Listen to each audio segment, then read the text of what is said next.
రాజా study tutorial. మన ఛానల్లో polity సబ్జెక్టుకు సంబంధించి ఎస్ఐ కానిస్టేబుల్, ఆర్ఆర్బి, అలాగే టిఎస్పిఎస్సికి సంబంధించినటువంటి పోటీ పరీక్షలలో మన పాలిటీకి సంబంధించినటువంటి 1 నుంచి 2 మార్కులు వచ్చేటువంటి అవకాశం ఉంటుంది. ప్రాథమిక విధుల గురించి తెలుసుకోవడం జరుగుతుంది. ప్రాథమిక విధుల గురించి మనకు 1-2 మార్కులు వస్తాయి కాబట్టి అది ఎక్కడ వస్తాయి అనేది కూడా నేను చెప్తాను. మీరు జాగ్రత్తగా ఈ లెసన్ మీరు వినండి, లాస్ట్ వరకు వినండి. అలాగే మా యొక్క వీడియోను సబ్స్క్రైబ్ చేసుకోండి. సబ్స్క్రైబ్ చేసుకున్న వాళ్ళకి నేను చేసేటువంటి వీడియోస్ ఏవైతే ఉంటాయో మీకు అందడం జరుగుతుంది. ఓకేనా? ఈరోజు మనం ప్రాథమిక విధుల గురించి తెలుసుకుందాం. ఓకే, ప్రాథమిక విధులు.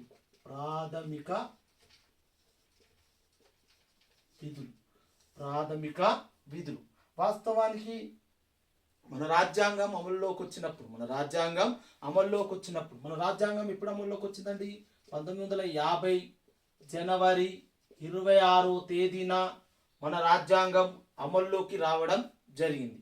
మరి అమల్లోకి వచ్చినప్పుడు ఈ ప్రాథమిక విధులు ఏవైతే ఉంటాయో ఈ ప్రాథమిక విధుల గురించి ఎలాంటి ప్రస్తావన అనేది లేదు. మరి ఎప్పుడు తీసుకురావడం జరిగింది సార్ అంటే, మరి ఈ ప్రాథమిక విధులను మన రాజ్యాంగంలోకి ఎప్పుడు తీసుకురావడం జరిగింది అంటే 1976 42వ రాజ్యాంగ సవరణ ద్వారా మన రాజ్యాంగంలోకి ఈ ప్రాథమిక విధులను తీసుకురావడం జరిగింది. మరి ఇవి మనం ఏ దేశం నుండి గ్రహించడం జరిగింది? గ్రహించడం జరిగింది అంటే పూర్వపు సోవియట్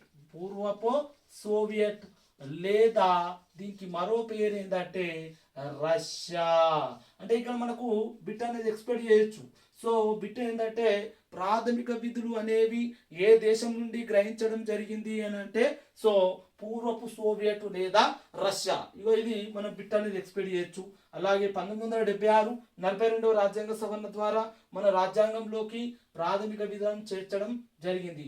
మరి ఏ కమిటీ సూచన మేరకు రాజ్యాంగంలోకి ప్రాథమిక విధులను చేర్చడం జరిగింది అంటే స్వరణ్ సింగ్ కమిటీ. స్వరణ్ సింగ్ కమిటీ సూచన మేరకు మనము ప్రాథమిక విధులను మన రాజ్యాంగంలోకి చేర్చడం జరిగింది. మరి ఈ యొక్క ప్రాథమిక హక్కులు అలాగే ప్రాథమిక విధులు ఇవి రెండు ఒక నాణానికి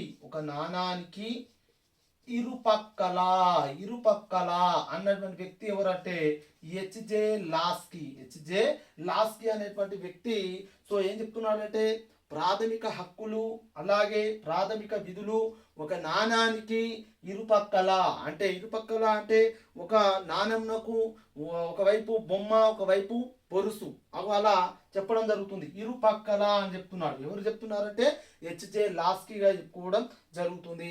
అయితే వాస్తవానికి ప్రాథమిక విధులు ఏవైతే ఉంటాయో ఈ ప్రాథమిక విధులను ఏ భాగంలో చేర్చారు అంటే 4A భాగంలో. ఏ భాగంలో చేర్చారండి?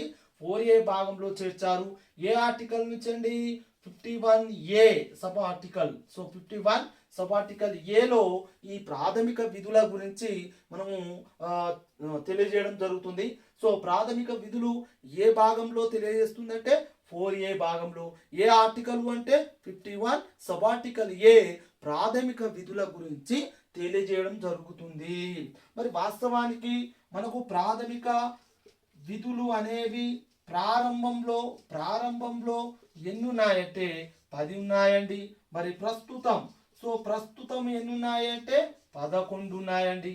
ఈ 11వ విధే మనకు ఎప్పుడు చేర్చాలి? ఇది ఇంపార్టెంట్ నాన్న. మనం ఒక బిట్ అనేది ఎక్స్పెక్ట్ చేయొచ్చు. ఈ బిట్ను మనము ఎగ్జామ్లలో ఎక్స్పెక్ట్ చేయొచ్చు కాబట్టి జాగ్రత్త చూసుకోండి. ఇది ఎప్పుడు అంటే 2002 86వ రాజ్యాంగ సవరణ ద్వారా 2002 86వ రాజ్యాంగ సవరణ ద్వారా ఈ 11వ విధిని మన రాజ్యాంగంలోకి చేర్చడం జరిగింది. ఆ 11వ విధి ఏంటంటే 6 నుంచి 14 సంవత్సరాల బాలబాలికలందరికీ ఉచిత నిర్బంధ విద్య అందించాలని మనకు ఈ విధిని మన రాజ్యాంగంలోకి చేర్చడం జరిగింది. ఎప్పుడంటే చేర్చింది 2002 86వ రాజ్యాంగ సవరణ ద్వారా 86వ రాజ్యాంగ సవరణ ద్వారా 11వ విధిని మన రాజ్యాంగంలోకి చేర్చడం జరిగింది. మరి అది మనకు ప్రీవియస్లో గతంలో చాలాసార్లు అడిగాడు ఈ బిట్టును. 2002 86వ రాజ్యాంగ సవరణ ద్వారా 11వ విధి. ఆ 11వ విధి ఏందండి? 6 నుంచి 14 సంవత్సరాల బాలబాలికలందరికీ ఉచిత నిర్బంధ విద్య అందించాలని గతంలో ప్రీవియస్లో చాలాసార్లు అడిగాడు. ఇది ఇక్కడ కూడా మనం బిట్ ఎక్స్పెక్ట్ చేయొచ్చు. పూర్వపు సోవియట్ లేదా రష్యా ఇక్కడ ఎక్స్పెక్ట్ చేయొచ్చు. తర్వాత ఏ రాజ్యాంగ సవరణ ద్వారా అనేది 1976 42వ రాజ్యాంగ సవరణ ద్వారా ఇక్కడ ఇదొకటి ఇదొకటి ఇక్కడ 3. అలాగే ఏ భాగంలో అన్నప్పుడు 4A భాగంలో, అలాగే 51 సబార్టికల్ ఏ ప్రకారము ప్రాథమిక విధులను చేర్చడం జరిగింది. ఇవి మనము ఎక్స్పెక్ట్ చేయాల్సినటువంటి క్వశ్చన్స్ కాబట్టి వచ్చేటువంటి ఛాన్సెస్ కూడా ఉంటాయి. మనం మొత్తము 11 విధులు ఉన్నాయి కదండి. 11 విధులు ఉంచి చూద్దాం. అయితే ఇక్కడ మనకు క్వశ్చన్ ఏమని వస్తుందంటే ఈ కింది వానిలో ప్రాథమిక విధి కానిది ఏది అన్నట్టు. ఓకే, అంటే 3 విధులు అవుతాయి, 3 విధులు కావు. ఈ కింది వానిలో ప్రాథమిక విధి కానిది ఏది అని అన్నప్పుడు మనము కొంచెం జాగ్రత్తగా చూసుకోవాలి. ఓకేనా? అయితే ఇక్కడ విషయం ఏంటంటే మొదటిది వచ్చేసి ఏంటంటే జాతీయ గీతం, జాతీయ పతాకం, అలాగే రాజ్యాంగంను గౌరవించడం.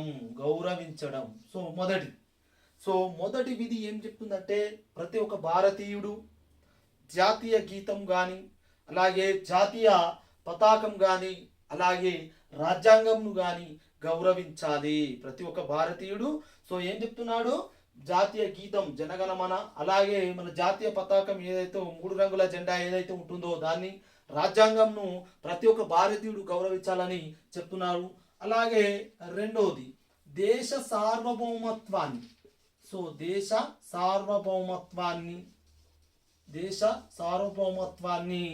కాపాడడం లేదా సంరక్షించడం. ఓకే, దేశ సార్వభౌమత్వం అంటే దేశం యొక్క స్వాతంత్రం ఏదైతే ఉంటుందో ఆ స్వాతంత్రాన్ని ప్రతి ఒక్క భారతీయుడు సంరక్షించాలి. అలాగే మూడవది వచ్చేసి మనకు దేశ సమైక్యత, సమగ్రతను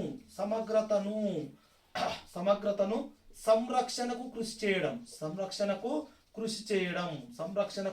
కృషి చేయడం. ఇక్కడ విషయం ఏంటంటే దేశ సమైక్యత అలాగే సమగ్రత సంరక్షణకు కృషి చేయడం అంటే భారతీయులందరూ సమైక్యంగా అంటే ఐక్యంగా ఉండడం, అలాగే సమగ్రత అంటే ప్రాంతాల మధ్య ఐక్యంగా ఉండడం కోసం వాటిని సంరక్షణ చేయడం అంటే ప్రతి ఒక్క భారతీయుని యొక్క విధిగా చెప్పుకోవడం జరుగుతుంది. ఇక 4వ విధి వచ్చేసి జాతీయ సేవకై కంకణ బదులవడం అంటే జాతీయ సేవకై అంటే ఎవరైనా సరే జాతీయ సేవకై కంకణ బదులం, దేశ సేవకై ఉదాహరణకు చూసుకున్నట్లయితే ఆర్మీ కానీ సైనికులు కానీ అలా జాతీయ సేవకై ప్రతి ఒక్కరు కంకణ బదులవ్వడం ఇది ఒక విధిగా చెప్పుకోవడం జరుగుతుంది. అలాగే భారతీయ ఉమ్మడి సంస్కృతికి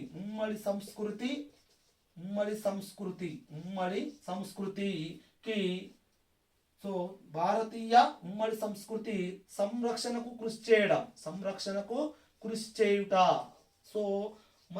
మన భారతదేశం సంస్కృతి అనేది ఏ విధంగా ఉంటుందో అందరికీ తెలుసు.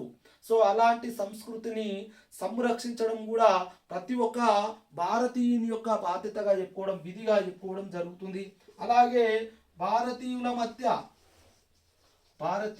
మధ్య సోదరాభావం కలిగి ఉండాలి. అందులో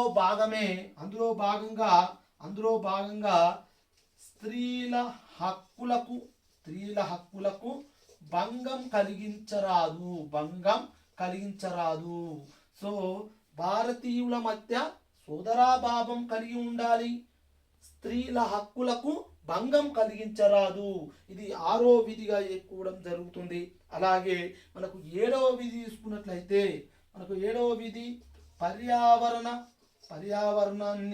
పర్యావరణాన్ని పరిరక్షిస్తూ పర్యావరణాన్ని పరిరక్షిస్తూ జీవకోటి పట్ల జీవకోటి పట్ల దయాగుణం కలిగి ఉండాలి, దయాగుణం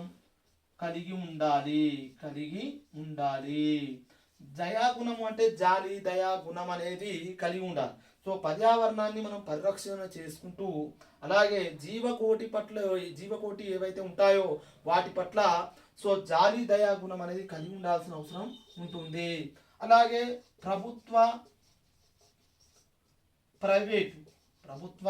ప్రైవేటు ఆస్తులు ఏవైతే ఉంటాయో ప్రభుత్వ ప్రైవేటు ఆస్తులకు నష్టం కలిగించరాదు. సో ప్రతి ఒక్క భారతీయుడు ప్రభుత్వం సంబంధించినటువంటి ఆస్తులు కానీ అలాగే ప్రైవేటు సంబంధించినటువంటి ఆస్తులు కానీ ఎటువంటి భంగం కలిగించరాదు, ఎటువంటి నష్టం చేయరాదు. సో ఉన్నది కదా అని ఇష్టం ఉన్నటువంటి సో ఆస్తులను ధ్వంసం చేయరాదు.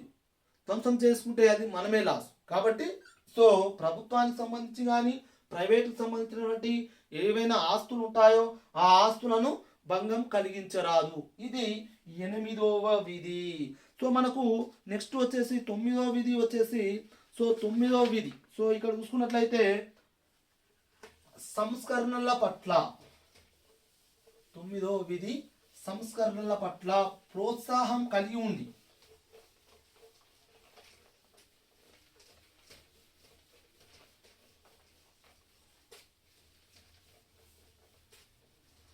మనకు 9వ విధి వచ్చేసి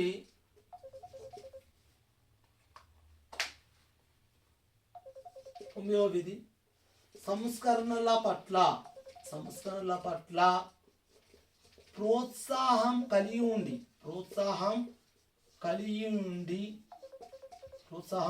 ఉండి శాస్త్రీయ దృక్పథం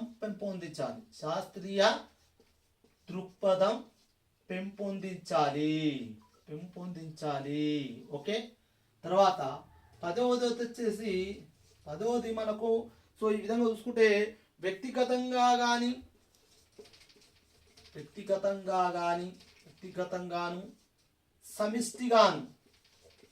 సమిష్టిగాను ఔన్నత్వాన్ని పెంపొందించుట. ఇక్కడ చూసుకున్నట్లయితే వ్యక్తిగతంగా కానీ అలాగే సమిష్టిగా కానీ ఔన్నత్వం అనేది పెంపొందించడం అంటే ఒక వ్యక్తిగతంగా వ్యక్తి అభివృద్ధి చెందడం కోసం అలాగే సమిష్టిగా అభివృద్ధి చెందడం కోసం కృషి చేయడం ప్రతి ఒక్కరు. అలాగే 11వ విధి వచ్చేసి వెరీ వెరీ ఇంపార్టెంట్. 6 నుంచి 14 సంవత్సరాల బాలబాలికలందరికీ ఉచిత నిర్బంధ విద్య అందించడం. సో తల్లిదండ్రులతో సహా ఉచిత నిర్బంధ విద్య అనేది అందించాల్సిన అవసరం ఉంటుంది. ఇది ఎప్పుడు వచ్చింది అనేది ఇది ఇంపార్టెంట్ అన్న మనకు క్వశ్చన్ ఇక్కడ 2002 86వ రాజ్యాంగ సవరణ ద్వారా దీన్ని రాజ్యాంగంలోకి చేర్చారు. సో ఈ 11వ విధి ఇంపార్టెంట్ అన్న, ఇది మనకు వచ్చే ఛాన్సెస్ ఎక్కువగా ఉంటుంది కాబట్టి సో మనం చూసుకోవాలి. ఓకే. సో మొత్తం 11 విధులు. ఈ 11 విధులలో క్వశ్చన్ ఏ విధంగా అడుగుతాడంటే ఈ కింది వానిలో ప్రాథమిక విధి కానిది ఏది అని అడుగుతాడు. ఈ క్వశ్చన్ అనేది చాలా ఇంపార్టెంట్, చూసుకోవాలి. మనకు 11 విధులు మన నోటికి రావడం వల్ల వాడు ఏ విధంగా ఇచ్చినా సరే ఆ క్వశ్చన్